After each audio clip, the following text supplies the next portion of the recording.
Eu nunca casaria com uma pobre imunda. A voz de Renato atravessou o salão do Clube Chapada, em Seabra, como faca em pano fino. As mesas estavam arrumadas com toalha branca, bolo de 2 andares, taças alugadas e arranjos de flores que Dona Dercy tinha mandado buscar em lençóis só para mostrar que aquela família não fazia nada pequeno. Aurora parou perto da porta, ainda com a barra do vestido branco simples de noiva molhada da chuva, a sandália marcada de barro vermelho e o cheiro de fumaça do mercado municipal preso no cabelo. Renato segurava o microfone com uma mão e a aliança com a outra. O sorriso dele não tinha vergonha nenhuma. Olha para você. Chegou atrasada no próprio noivado, parecendo que saiu de dentro do lixo.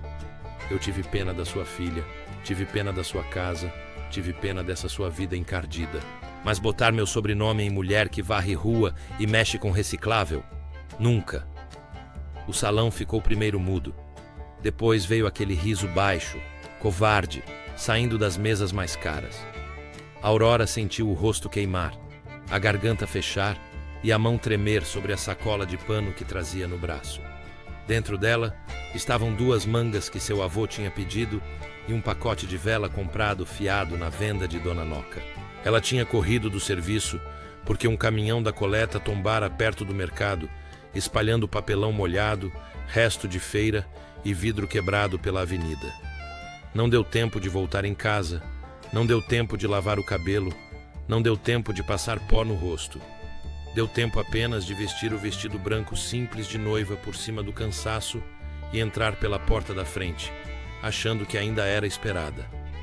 Dona Dercy, sentada na mesa principal, ergueu o queixo fino. Usava vestido verde escuro, broche dourado e uma cara de santa de vitrine. Era dona do Instituto Mãos Claras, viúva do antigo dono da Limpa Serra e mulher que todo mundo cumprimentava na missa, na prefeitura e na rádio. Ela não gritou, não precisava. Falou baixo o bastante para ferir mais. Renato está sendo duro, minha filha, mas alguém precisava dizer. Dinheiro pode limpar praça, limpar calçada, limpar nome de projeto, mas tem sujeira que nasce no sangue. Aurora olhou para ela. O peito apertou de um jeito antigo, como se a ofensa não tivesse batido só nela, mas na fotografia amarelada da mãe guardada na parede de casa. Alguns convidados desviaram os olhos. Outros fingiram arrumar talheres. Na cozinha, perto da cortina, Bela, sua filha de 12 anos, apareceu com uma bandeja de copos na mão. A menina tinha ido ajudar Dona Noca para ganhar uns trocados e comprar o caderno de matemática. Quando viu a mãe parada no meio do salão, humilhada diante de todo mundo, o sorriso morreu no rosto dela. Renato caminhou até Aurora e jogou a aliança sobre a toalha de uma mesa vazia. O metal bateu no prato e fez um som pequeno, ridículo, mas Aurora ouviu como se fosse sino de enterro. Pega isso e some. Amanhã você passa no instituto para assinar sua saída da cooperativa. E agradece por eu não contar para a cidade inteira que você só se aproximou de mim por interesse. Aurora respirou devagar. A vontade era de chorar, mas ela não daria a Renato o prazer de ver seu rosto desmanchar. Endireitou as costas, pegou a aliança da mesa e colocou diante dele, sem fechar a mão. Quem precisa de pena é quem só se sente limpo quando joga sujeira nos outros. Não falou alto, não tremeu na palavra. Depois, virou-se para Bela e fez apenas um gesto com a cabeça. A menina largou a bandeja na pia e correu para perto da mãe. As duas saíram do Clube Chapada sem olhar para trás, enquanto a chuva fina riscava a calçada e a música contratada para o noivado continuava tocando para ninguém dançar. A casa de Aurora ficava no bairro Tamboril, no fim de uma rua de chão batido, onde a água da chuva virava barro grosso e os postes falhavam quando o vento vinha da serra. Era pequena, de parede descascada, telha antiga e uma lâmpada fraca pendurada na cozinha. Seu Crispim, avô dela, estava sentado perto do fogão, com um cobertor nos ombros e os olhos cansados pela catarata. O feijão chiava baixo na panela e uma conta de luz vencida estava presa na geladeira com um ímã quebrado. Quando Aurora entrou, ele não perguntou nada. Só viu o vestido branco simples de noiva molhado, a mão de Bela apertada na mão dela, e entendeu que alguma coisa tinha sido quebrada de vez. Ele falou da sua mãe? Perguntou o velho. Aurora tirou a sacola do braço, colocou as mangas sobre a mesa e ficou um instante olhando a água pingar da barra do vestido branco simples de noiva. Falou de sangue sujo. Seu Crispim fechou os olhos. O rosto dele, enrugado e seco, feito casca de pau, pareceu envelhecer mais 10 anos. Essa mulher ainda vai morrer engasgada com a mentira que inventou. Bela se sentou no banco e segurou o choro até não conseguir mais. Mãe, por que a senhora não gritou? Por que deixou ele falar daquele jeito? Aurora foi até a filha, ajoelhou-se diante dela e segurou seu rosto com as 2 mãos. Porque grito não limpa ofensa, minha filha. Às vezes, a gente fica em silêncio para escutar melhor onde a mentira escorrega. Naquela noite, Aurora quase não dormiu. A chuva batia no telhado como punhado de milho em lata vazia. Seu Crispim tossia no quarto. Bela soluçava baixinho na cama encostada à parede, e Aurora ficou sentada à mesa, ainda com o vestido branco simples de noiva no corpo, olhando para a fotografia da mãe. Socorro sorria naquela foto antiga, usando uniforme laranja de gari, lenço branco no cabelo e uma vassoura encostada no ombro. A cidade inteira tinha chamado aquela mulher de relaxada, bêbada, culpada, assassina. Aurora tinha 8 anos quando o galpão do Jatobá pegou fogo, lá perto do antigo lixão. Disseram que Socorro tinha deixado criança entrar para brincar no meio de material perigoso. Disseram que ela acendeu fogo onde não devia. Disseram tanta coisa que a verdade ficou pequena e sem voz. Mas naquela noite, uma frase de Dona Dercy ficou rodando na cabeça de Aurora. Dinheiro pode limpar praça, limpar calçada, limpar nome de projeto, mas tem sujeira que nasce no sangue.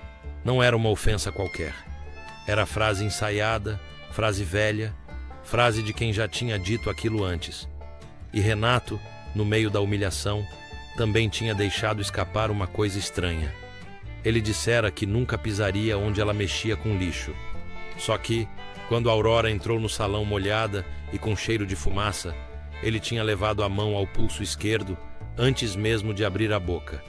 Sempre fazia isso quando ouvia falar do galpão do Jatobá. Escondia o pulso debaixo do relógio caro, como se ali tivesse alguma coisa que não combinava com a história bonita da família.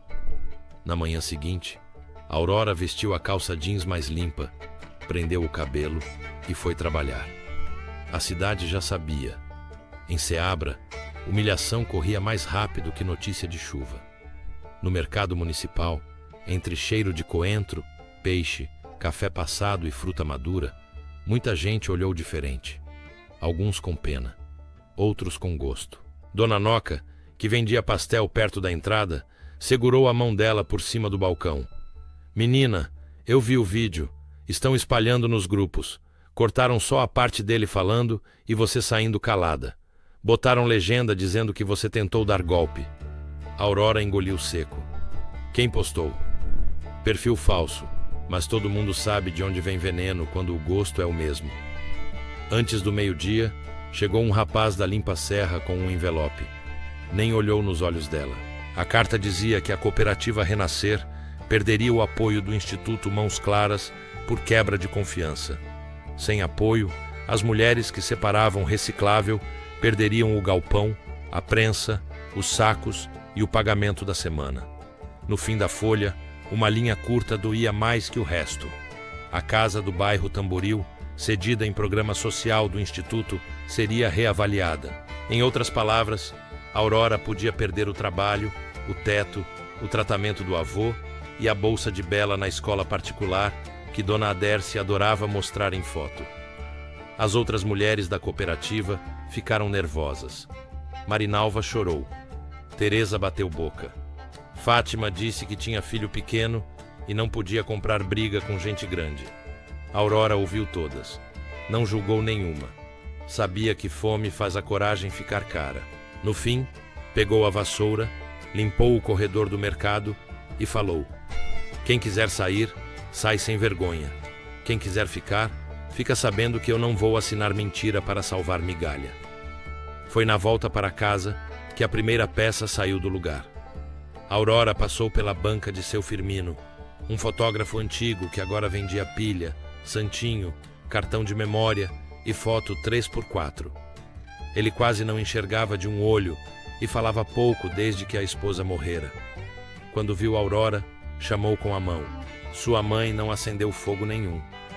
Aurora parou no meio da calçada. O barulho do mercado pareceu se afastar. "O senhor conheceu minha mãe?"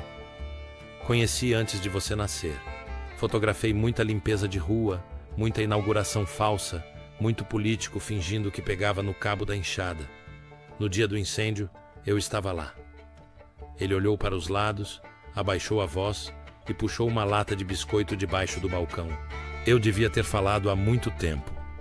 Dentro da lata havia envelopes de papel, negativos antigos e fotografias desbotadas. Seu Firmino não entregou tudo de uma vez. A mão dele tremia. Depois do fogo, vieram 2 homens da Limpa Serra. Disseram que se eu publicasse foto errada, minha banca virava pó. Eu tinha menino pequeno. Fui covarde. Aurora não disse que perdoava. Também não acusou. Só esperou. Seu Firmino colocou uma fotografia sobre o balcão. A imagem era escura, cheia de fumaça, mas dava para ver Socorro saindo do galpão com uma criança no colo.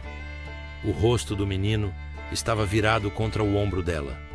O braço pequeno pendia para fora e no pulso havia uma pulseira de couro com uma peça redonda de metal. No fundo da foto, meio coberto pela fumaça, aparecia um caminhão com a marca antiga da Limpa Serra e 3 tambores azuis jogados no chão. Aurora sentiu as pernas fraquejarem. Disseram que não tinha criança lá dentro. Disseram porque não podiam explicar quem botou aqueles tambores ali. Seu Firmino empurrou outra foto. Nessa, Dona Adércia aparecia mais jovem, de saia clara e cabelo preso, discutindo com Socorro perto do portão do galpão. O rosto de Adércia estava deformado pela raiva. Socorro apontava para os tambores.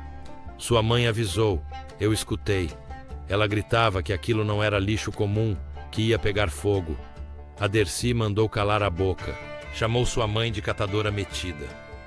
Aurora passou o dedo pela fotografia sem tocar no rosto da mãe. A dor veio funda, mas junto dela veio uma raiva limpa, reta, diferente da raiva que cega. Quem era o menino? Seu Firmino baixou os olhos. Na época, eu não sabia. Só descobri anos depois, vendo uma foto de aniversário no jornal. Era Renato. O nome caiu entre eles como pedra no poço. Aurora lembrou do pulso esquerdo dele escondido pelo relógio. Lembrou da mão levada ao braço quando sentiu o cheiro de fumaça. Lembrou de Dona Adércia olhando para ele no salão, não como tia carinhosa, mas como dona de alguma coisa que tinha medo de perder. Seu Firmino ainda não tinha terminado. Abriu um envelope menor e tirou um pedaço de brinquedo derretido, amarelo, quase sem forma. Achei no chão depois que apagaram o fogo. Era um carrinho. Tinha 2 letras riscadas embaixo. R.I.M. Renato Monteiro. Guardei porque sua mãe, antes de ser levada, tentou pegar isso. Um guarda arrancou da mão dela. Aurora segurou o carrinho derretido e sentiu o cheiro antigo subir da memória. Não era só plástico queimado. Era também creolina, querosene, roupa molhada e o sabonete barato que a mãe usava. Por um segundo, ela voltou a ser menina, escondida atrás da porta, vendo Socorro chegar em casa com as mãos enfaixadas, repetindo sem parar: "O menino saiu vivo. O menino saiu vivo." Depois vieram os boatos, a demissão, a vergonha, os olhares. Socorro nunca mais conseguiu trabalho fixo. Morreu 6 anos depois, magra, tossindo, ainda chamada de culpada por gente que nunca quis ouvir. Aurora saiu da banca com as fotos escondidas dentro da sacola de pano. Não contou tudo a Bela, nem a seu Crispim. Primeiro precisava ter certeza. Naquela tarde, foi foi até o antigo lixão do Jatobá. O lugar ficava afastado, depois de uma estrada de terra cercada por mandacaru, mato seco e saco plástico preso em cerca de arame. O galpão queimado ainda estava lá, meio tombado, usado às vezes por gente que catava ferro velho. O portão enferrujado rangia com o vento. Na parede de dentro, coberta de fuligem antiga, alguém tinha escrito com ponta de pedra: "Socorro avisou." Aurora encostou a mão na frase. O peito doeu. Sua mãe não tinha deixado muita coisa. Um uniforme laranja guardado no fundo do baú, uma vassoura velha, uma chave pequena presa num barbante e uma mania de cantar baixinho quando tinha medo. Aurora tirou do pescoço a chave que sempre usara como lembrança, sem saber ao certo de onde era. Procurou pelo galpão até encontrar, atrás de uma coluna chamuscada, um armário de metal quase colado na parede. A fechadura estava tomada de ferrugem, mas a chave entrou. Dentro havia panos podres, uma lanterna quebrada, uma luva endurecida pelo fogo e um pedaço de crachá queimado. Não tinha documento importante, não tinha escritura, não tinha papel salvador, não tinha nada que Rico respeitasse de primeira. Mas havia uma coisa que fez Aurora prender a respiração: uma tira de couro queimada com a mesma peça redonda de metal da fotografia. A pulseira do menino. Junto dela, um retalho de camisa infantil xadrez grudado no plástico derretido. Aurora guardou tudo. Antes de sair, ouviu passos. 2 homens apareceram na entrada do galpão. Um deles era Gilmar, segurança do Instituto Mãos Claras.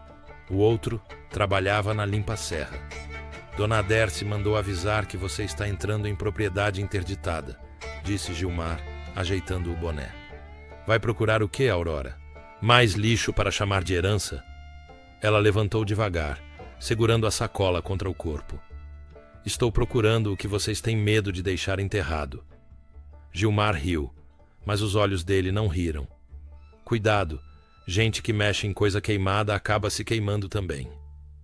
Aurora passou entre os dois sem correr. O coração batia forte, mas seus passos não denunciaram. Só quando chegou longe, atrás de um pé de umbu, permitiu que a mão tremesse. Aquilo não era mais só humilhação de noivado. Era uma mentira de quase 30 anos, sustentada por empresa, instituto, prefeitura, vídeo editado, cesta básica e medo. Na noite seguinte, Renato apareceu na rua de Aurora, dentro de uma caminhonete branca. Não desceu de imediato. Ficou olhando a casa, o varal com roupa de escola de Bela, a bicicleta sem pneu encostada no muro e seu Crispim sentado na porta, ouvindo o jogo no radinho. Quando finalmente saiu, estava sem o relógio caro. O pulso esquerdo mostrava uma cicatriz torta, brilhante, subindo pela pele como marca de corda queimada. Aurora abriu o portão antes que ele batesse. Veio buscar o quê? A aliança ficou no salão. Renato tentou manter a arrogância, mas havia uma rachadura na voz. Minha tia disse que você está espalhando mentira. Falou que foi atrás de Firmino, que invadiu o Jatobá. Eu vim avisar para parar. Aurora entrou, pegou o carrinho amarelo derretido e colocou na mão dele. Renato empalideceu. Os dedos dele se fecharam no brinquedo, como se o corpo lembrasse antes da cabeça. Onde você achou isso? No lugar onde sua tia disse que você nunca esteve. Ele olhou para o objeto, depois para o próprio pulso. A respiração ficou curta. Eu tinha um carrinho assim quando era pequeno. Você tinha esse carrinho? Renato balançou a cabeça, irritado, assustado. Não, eu não lembro desse lugar. Eu não lembro de incêndio nenhum. Lembra de uma mulher cantando? A pergunta saiu baixa. Renato levantou os olhos. O rosto dele mudou de um jeito que Aurora nunca tinha visto. A soberba sumiu por um instante e ficou só um menino perdido dentro de homem rico. Que música!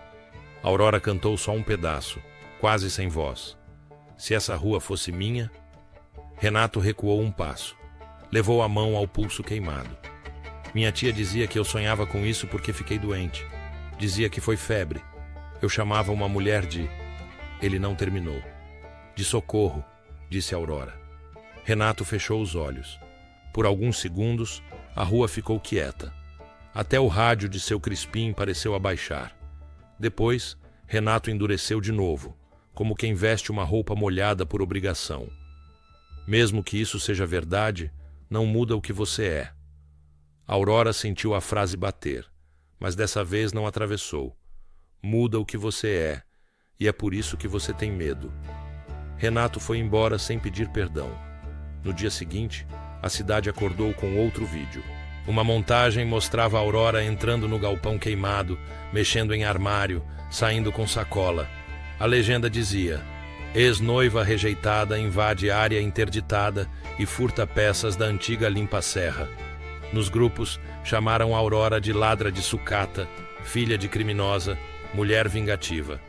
A escola de Bela ligou dizendo que a bolsa seria suspensa até esclarecimento da situação. A farmácia negou fiado para o colírio de seu Crispim. A cooperativa recebeu ordem para desocupar o galpão em 48 horas. Bela chegou da escola com os olhos vermelhos. Tinha ouvido duas meninas dizendo que a mãe dela mexia em lixo porque tinha alma de lixo. Aurora lavava roupa no tanque quando a filha contou. A água estava fria. O sabão escorregava entre os dedos. Por um instante, Aurora quis ir até a casa de cada pessoa que riu, mostrar a foto da mãe, esfregar a verdade na cara da cidade. Mas olhou para Bela, tão pequena tentando ser forte, e entendeu que a raiva precisava servir à justiça, não ao desespero. Filha, amanhã você vai para a escola de cabeça limpa. Se perguntarem, você diz: minha mãe trabalha com o que a cidade joga fora, mas nunca jogou ninguém fora. Bela fungou. E se rirem? Deixa rir. O riso de gente covarde costuma durar só até a verdade chegar. Naquela madrugada, Aurora e seu Crispim abriram o baú de Socorro. O velho sabia mais do que tinha contado. Não porque quisesse esconder, mas porque a culpa também envelhece dentro da gente. Tirou do fundo do baú o uniforme laranja da filha, dobrado com cuidado. As mangas ainda tinham marcas escuras de queimadura. Dentro do bolso havia um pedaço de papelão com números escritos à mão. Não eram documentos, eram horários, placas de caminhão, quantidade de tambores. Socorro anotava tudo porque não sabia escrever bonito, mas sabia observar. A última linha dizia: a Dercy mandou descarregar de noite. Criança no galpão, não deixam tirar.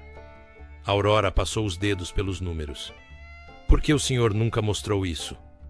Seu Crispim chorou sem fazer barulho. Porque eu tentei. Fui na delegacia. Riram de mim. Fui na prefeitura. Disseram que minha filha era desequilibrada. Quando Socorro morreu, eu só queria criar você longe dessa lama. Achei que silêncio protegia. Mas silêncio só deu sombra para eles. No bolso pequeno do uniforme, havia também uma medalhinha de Santa Luzia, deformada pelo calor. Era a mesma santa que Aurora mantinha na cozinha por causa dos olhos do avô. A mãe tinha entrado no fogo usando aquela medalha, salvado o menino que hoje a chamava de imunda e saído de lá com a própria vida destruída. Aurora não dormiu. Separou as fotos de seu Firmino, a pulseira queimada, o carrinho derretido, o papelão com horários e o uniforme da mãe. Não era uma prova perfeita para juiz de novela. Era um caminho. E Aurora sabia seguir caminho difícil. No outro dia, foi procurar Miro do Apito, um bombeiro aposentado que morava perto da estrada para Palmeiras. Ele era conhecido por beber demais e falar sozinho na porta de casa. Por isso ninguém levava a sério. Mas Aurora lembrava que, quando criança, ele aparecera uma vez no velório de Socorro e deixara uma flor sem entrar. Miro a recebeu desconfiado, com os olhos fundos e uma xícara de café frio na mão. Quando viu a fotografia de Socorro carregando Renato, virou o rosto. Eu estava de plantão naquele dia. Então o senhor sabe que minha mãe não trancou galpão nenhum. Ele ficou muito tempo calado. O vento levantava poeira no terreiro. Uma galinha ciscava perto da porta. Por fim, Miro falou. Sua mãe arrombou a porta com uma barra de ferro. Quem trancou foi gente da empresa. Tinha tambor com solvente, resto de oficina produto de gráfica, coisa que não podia estar ali. O menino tinha entrado atrás do carrinho. Quando o fogo começou, a Dercy mandou tirar caminhão antes de tirar gente. Sua mãe entrou gritando que tinha criança. Eu puxei mangueira, mas a pressão falhou. Ela saiu com o menino no colo e as mãos derretendo. Depois, mandaram a gente escrever ocorrência sem nome de empresa. Por que aceitou? Miro olhou para a própria mão. Faltavam 2 dedos, perdidos anos depois em acidente. Porque eu era soldado pequeno, com 3 filhos, e me disseram que, se eu insistisse, a culpa do fogo ia cair em mim. Eu aceitei viver, mas nunca mais tive paz. Aurora colocou a pulseira queimada sobre a mesa. Eu não quero sua paz. Quero a verdade da minha mãe. Miro respirou fundo. Então me leva no dia certo. Eu falo, mas não me pede para falar escondido. Chega de cochicho. O dia certo veio mais rápido do que a Aurora imaginava. Dona Dercy marcou para domingo a inauguração do ecoponto modelo Mãos Claras, construído justamente no terreno do antigo galpão do Jatobá. A prefeitura estaria lá, a imprensa regional, vereadores, empresários e alunos da Escola de Bela. Haveria placa, fita verde, discurso e homenagem às vítimas da irresponsabilidade no antigo lixão. No convite, uma frase fez Aurora gelar, transformando tragédia em limpeza. A tragédia era sua mãe. A limpeza era a mentira de Dercy ganhando prédio novo. Na véspera, Renato procurou Aurora outra vez. Dessa vez, veio a pé, sem caminhonete, sem perfume caro, sem o relógio no pulso. Parecia menor. Ela estava no galpão da cooperativa, ajudando as mulheres a separar papelão antes que fossem despejadas. O lugar cheirava a plástico, poeira e café requentado. Renato ficou na porta, sem coragem de entrar. Eu sonhei com a música, ele disse. Aurora continuou amarrando os fardos. Sonho não pede desculpa por ninguém. Eu falei com minha tia. Ela disse que você está tentando me confundir. E você acredita nela? Ele não respondeu. Olhou para as mãos de Aurora, marcadas de cortes pequenos. Eu fui cruel. Foi. Eu não sei o que fazer. Aurora puxou o nó do barbante até apertar. Começa parando de fingir que não sabe. Renato tirou do bolso uma fotografia antiga. Era dele criança, no colo de Dona Dercy, usando camisa xadrez. No pulso, aparecia a pulseira de couro inteira. Ela me contou que essa cicatriz foi de uma panela virada, mas eu nunca aguentei cheiro de fumaça. Eu sempre tive medo de portão de metal. E quando você cantou, a voz dele falhou. Eu lembrei de uma mulher me apertando contra o peito e dizendo: "Não dorme, menino, não dorme." Aurora sentiu os olhos arderem. Não por ele, pela mãe, que morreu sem ouvir aquele reconhecimento. Minha mãe morreu sendo chamada de culpada pelo menino que salvou. Renato abaixou a cabeça. Eu não mereço que você me perdoe. Não merece mesmo. A resposta doeu nele, mas Aurora não falou para machucar. Falou porque era verdade. Perdão não era pano de chão para limpar pressa de arrependido. Ele ficou mais alguns segundos e disse: "Amanhã minha tia vai assinar o contrato novo com a prefeitura. Depois disso, ela manda demolir o resto do galpão queimado." Aurora parou. Demolir? Ela disse que é para acabar com risco. Não, é para acabar com memória. No domingo, o céu amanheceu claro demais, como se a chapada tivesse lavado o rosto. A praça do Jatobá estava enfeitada com bandeirinhas verdes e brancas. O novo ecoponto brilhava com pintura fresca, lixeiras coloridas, palco, som alto e banner enorme do Instituto Mãos Claras. Crianças de uniforme seguravam mudas de planta. Vereadores se abanavam com panfleto. Dona Dercy circulava sorrindo, recebendo abraço e elogio, com aquela calma de quem mandava até no silêncio dos outros. Renato estava ao lado dela, pálido, usando camisa clara. Aurora chegou sem vestido bonito, sem maquiagem, sem tentar parecer o que não era. Vestia uma blusa simples, saia escura e trazia no braço a sacola de pano da mãe. Quando Dona Dercy a viu, o sorriso ficou duro. Subiu ao palco antes da hora e pegou o microfone. Minha gente, hoje é dia de limpeza, de futuro e de responsabilidade. Infelizmente, algumas pessoas preferem revirar cinza velha para espalhar rancor. Pessoas que receberam ajuda, teto, bolsa de estudo, cesta básica e ainda assim cospem no prato que comeram. Muitos olharam para Aurora. Bela, no meio dos alunos, apertou a muda de planta contra o peito. Seu Crispim estava sentado num banco, de chapéu de palha, com os olhos fracos mirando a voz da mentira. Seu Firmino permanecia perto da caixa de som, com uma pasta de fotos debaixo do braço. Miro do apito ficou no fundo, segurando a bengala. Dona Aderce continuou. Foi aqui que uma tragédia aconteceu por descuido de gente despreparada. Mas nós, que temos compromisso com a cidade, transformamos sujeira em esperança. Aurora deu um passo à frente. Gilmar tentou barrar. Ela não empurrou, não gritou. Apenas olhou para ele e disse: "Tira a mão. Você já segurou o portão demais nessa vida." O homem perdeu a cor. Talvez lembrasse. Talvez só temesse quem não abaixava mais a cabeça. Ele recuou. Dona Aderce riu no microfone. "Deixe ela falar. Gente assim sempre se enrola na própria ignorância." Aurora subiu os 3 degraus do palco. O som chiou. O prefeito cochichou com um assessor. Renato deu um passo, mas parou. Aurora pegou o microfone sem pedir bênção. Sua mão tremia por dentro, mas por fora parecia pedra. "Meu nome é Aurora. Sou filha de Socorro, gari desta cidade. Minha mãe varreu rua, juntou lixo, separou vidro, tirou bicho morto de calçada e nunca teve vergonha disso. Vergonha devia ter quem usou o trabalho dela para esconder crime." O murmúrio cresceu.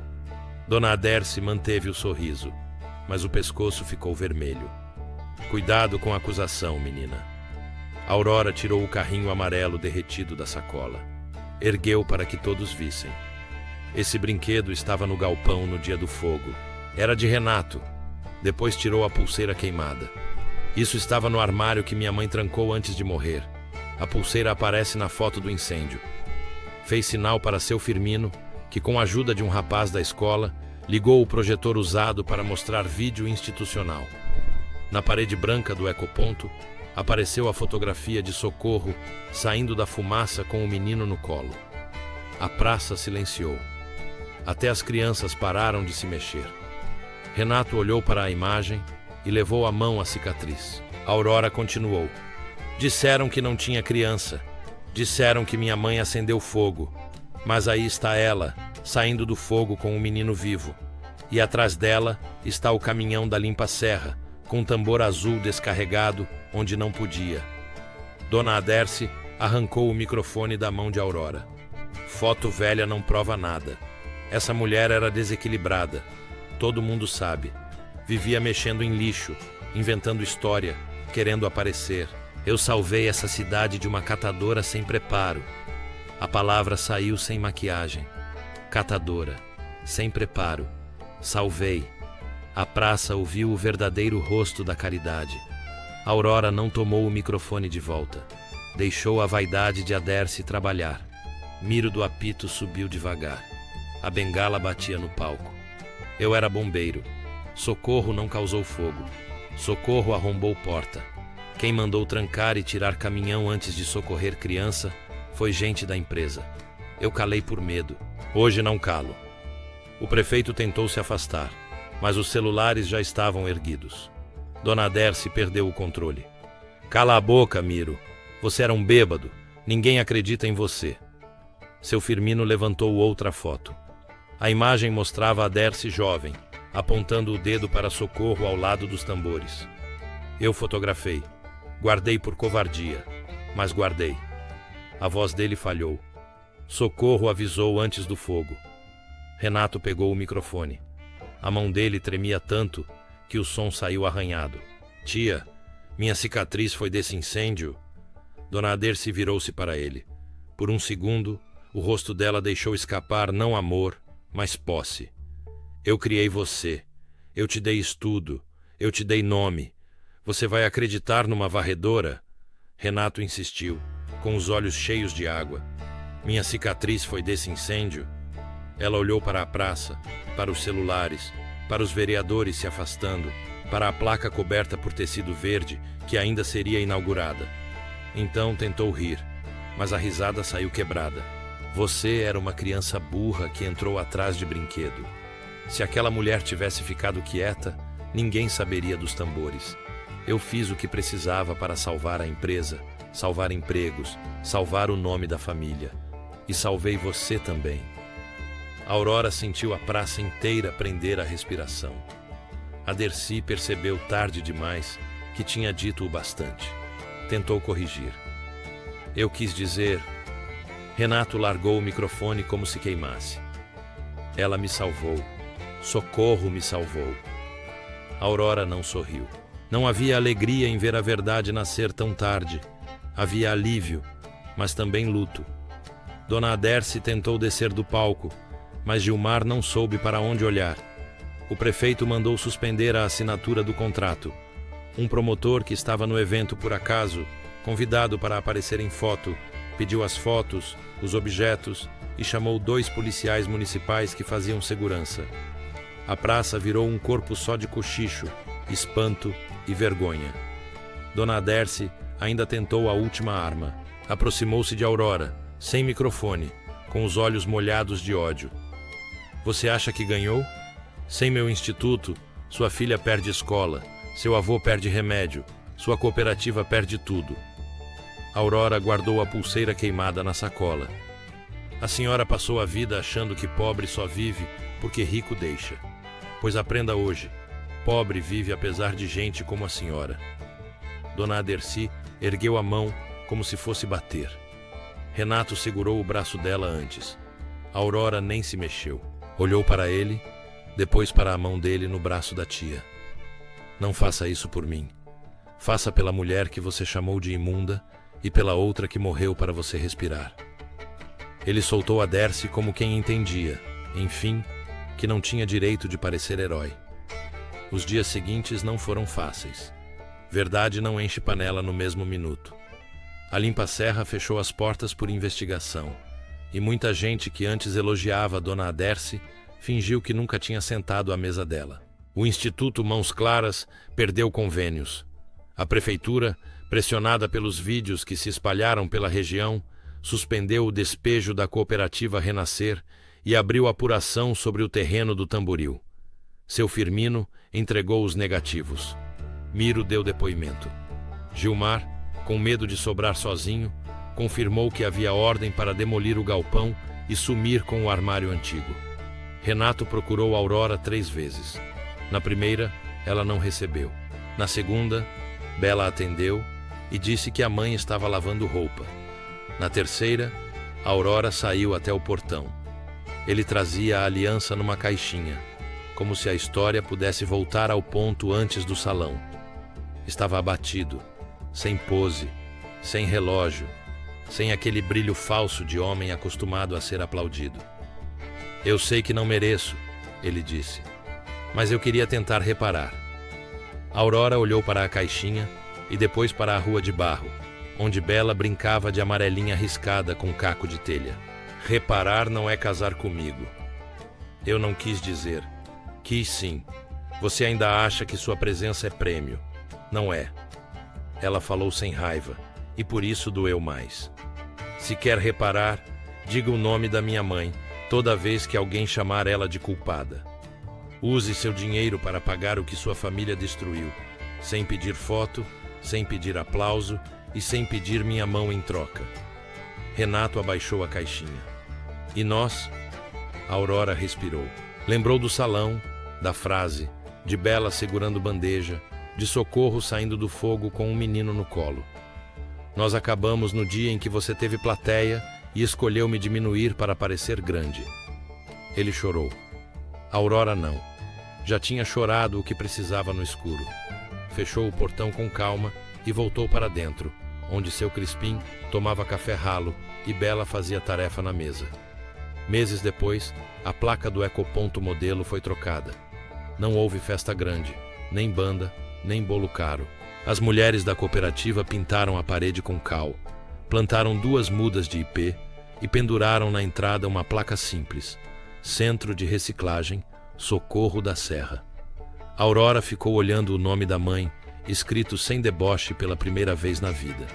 Seu Crispim tocou as letras com a ponta dos dedos, como se enxergasse melhor pelo coração do que pelos olhos. Bela colocou a medalhinha de Santa Luzia, agora limpa, numa pequena moldura ao lado da fotografia de Socorro.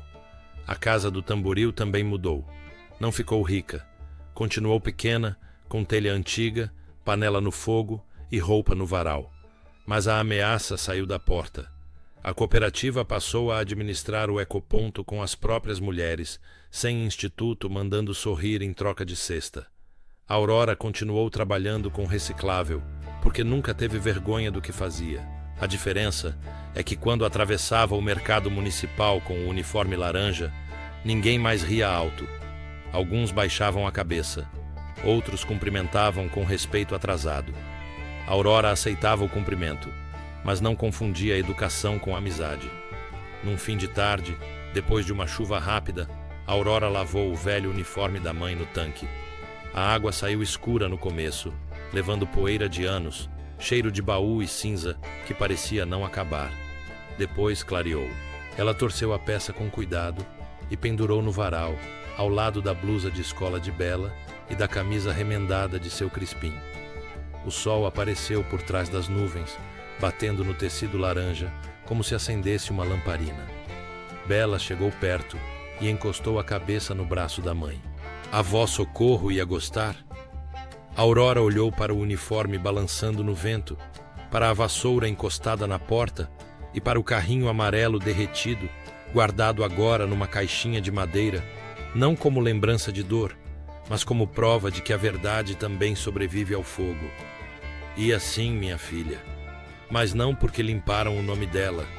Ia gostar, porque a gente nunca deixou que sujassem o nosso por dentro. Naquela noite, Aurora acendeu a luz da varanda antes de dormir. A rua de barro estava quieta. O mercado já tinha fechado. Lá longe, um caminhão de coleta passou devagar, sem sirene, sem pressa. Aurora ficou na porta por alguns segundos, respirando o cheiro de terra molhada. Pela primeira vez em muitos anos, não sentiu que carregava a vergonha de outra pessoa. Sentiu apenas o peso bom do próprio nome, inteiro, lavado pela verdade. Então entrou, fechou a porta sem medo e deixou o uniforme laranja secando sob a lua, como uma bandeira simples de dignidade devolvida. Muito obrigado por nos acompanhar até o final deste relato. Como você imagina, dar vida a estas histórias, cuidar de cada detalhe do roteiro, das imagens e da produção, requer muitíssimo trabalho, tempo e dedicação. Se você gosta do nosso conteúdo e das nossas histórias e quer nos ajudar a fazer com que este canal siga crescendo e criando mais relatos como este, considere apoiar o projeto. Você pode fazer uma doação escaneando o código QR na tela ou através do link que encontrará na descrição. Qualquer apoio, por menor que seja, faz uma enorme diferença para que possamos continuar. Não se esqueça de se inscrever no canal, deixar o seu gostei e ativar o sininho para não perder a nossa próxima história. Até a próxima!